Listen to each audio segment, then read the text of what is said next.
स्वागत करती हूँ आप सभी का मैं अपने इस चैनल पवित्र ज्ञान में। दोस्तों, स्वागत करते हुए आप सभी का स्वागत करते हुए आज मैं आपको बृहस्पतिवार व्रत की कथा सुनाऊंगी। उम्मीद करती हूँ आपको पसंद आएगी। अगर आपको ये वीडियो अच्छा लगे तो आप मेरे वीडियो को लाइक करें और मेरे चैनल को सब्सक्राइब करना बिल्कुल भी ना भूलें। तो चलिए कथा सुनते हैं। कथा सुनते समय आप जो भी विष्णु भगवान को चढ़ाते हैं बृहस्पतिवार का व्रत कथा में, तुलसी दल चढ़ाते हैं, मुनक्का चढ़ाते हैं, चना दाल गुड़ जो भी अर्पित करते हैं उसको हाथ में लेके तभी कथा सुने। खाली हाथ कथा बिल्कुल भी ना सुने। बोलिए विष्णु भगवान की जय। एक दिन इंद्र बड़े अहंकार से अपने सिंहासन पर बैठे थे और बहुत से देवता, ऋषि, गंधर्व, किन्नर आदि सभा में उपस्थित थे। जिस समय बृहस्पति जी वहां पर आए तो सबके सब उनके सम्मान में खड़े हो गए, परंतु इंद्र गर्व के मारे खड़ा ना हुआ। यद्यपि वह सदैव उनका आदर किया करते थे। बृहस्पति जी अपना अनादर समझते हुए वहां से उठकर चले गए। तब इंद्र को बड़ा शौक हुआ कि देखो, मैंने गुरु जी का अनादर कर दिया। मुझसे बड़ी भारी भूल हो गई। गुरु जी के आशीर्वाद से ही मुझको यह वैभव मिला है। उनके क्रोध से यह सब नष्ट हो जाएगा। इसीलिए उनके पास जाकर उनसे क्षमा मांगनी चाहिए, जिससे उनका क्रोध शांत हो जाए और मेरा कल्याण हो। ऐसा विचार कर इंद्र उनके स्थान पर गए। जब बृहस्पति जी ने अपने योग बल से यह जान लिया कि इंद्र क्षमा मांगने के लिए यहाँ आ रहे हैं, तब क्रोधवश उनसे भेंट करना उचित न समझकर अंतर ध्यान हो गए। जब इंद्र ने बृहस्पति जी को घर पर ना देखा, तब निराश होकर लौट आए। जब दैत्यों के राजा वृषवर्मा को यह समाचार विदित हुआ तो उसने अपने गुरु शुक्राचार्य की आज्ञा से इंद्रपुरी को चारों तरफ से घेर लिया। गुरु जी की कृपा न होने के कारण देवता हारने लगे। तब उन्होंने ब्रह्मा जी को विनय पूर्वक सब वृतांत सुनाया और कहा कि महाराज, दैत्यों से किसी प्रकार बचाइए। तब ब्रह्मा जी कहने लगे कि तुमने बड़ा अपराध किया है, जो गुरुदेव को क्रोधित कर दिया।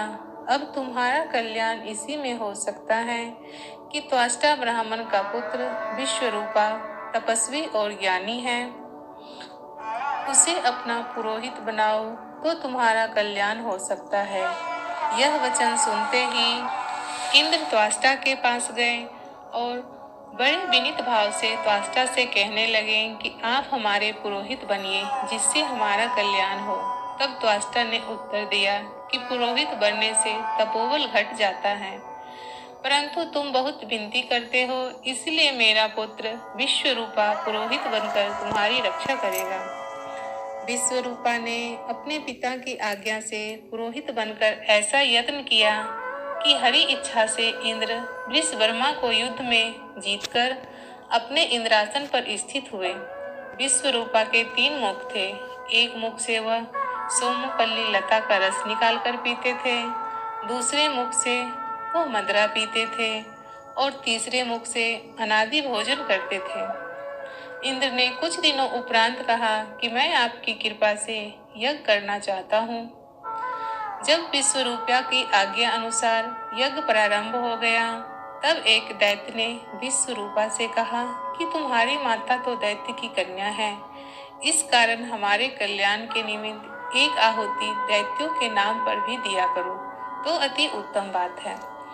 विश्वरूपा उस दैत्य का कहा मानकर आहुति देते समय दैत्य का नाम भी धीरे से लेने लगा। इसी कारण यज्ञ करने से देवताओं का तेज नहीं बढ़ा। इंद्र ने यह वृतांत जानते ही क्रोधित होकर विश्वरूपा के 3 सर काट डाले।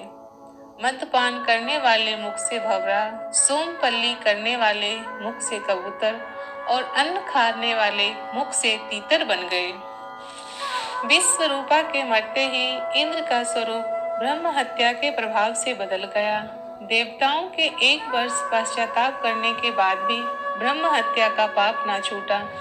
तो सब देवताओं के प्रार्थना करने पर ब्रह्मा जी बृहस्पति जी के साथ वहां आए।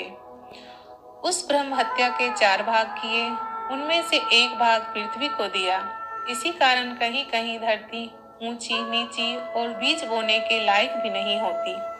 साथ ही ब्रह्मा जी ने यह वरदान दिया कि जहां पृथ्वी में गड्ढा होगा, कुछ समय पाकर स्वयं भर जाएगा। दूसरा भाग वृक्षों को दिया, जिससे उनमें से गोंद बनकर बहता है। इस कारण गूगल के अतिरिक्त सब गोंद अशुद्ध समझे जाते हैं। वृक्षों को यह वरदान दिया कि ऊपर से सूख जाने पर जड़ फिर से फूट जाती है। तीसरा भाग स्त्रियों को दिया। इसी कारण स्त्रियां हर महीने रजस्वला होकर पहले दिन चंडालनी, दूसरे दिन ब्रह्मघातनी, तीसरे दिन धोबीन के समान रहकर चौथे दिन शुद्ध होती है और संतान प्राप्ति का उनको वरदान दिया। चौथा भाग जल को दिया, जिससे फेन और सिवाल आदि जल के रूप में आ जाते हैं। जल को यह वरदान मिला कि जिस चीज में डाला जाएगा वह बोझ में बढ़ जाएगा। इस प्रकार इंद्र को ब्रह्म हत्या के पाप से मुक्त किया। जो मनुष्य इस कथा को पढ़ता या सुनता है, उसके सब पाप बृहस्पति जी महाराज की कृपा से नष्ट होते हैं। भक्तों, बोलिए विष्णु भगवान की।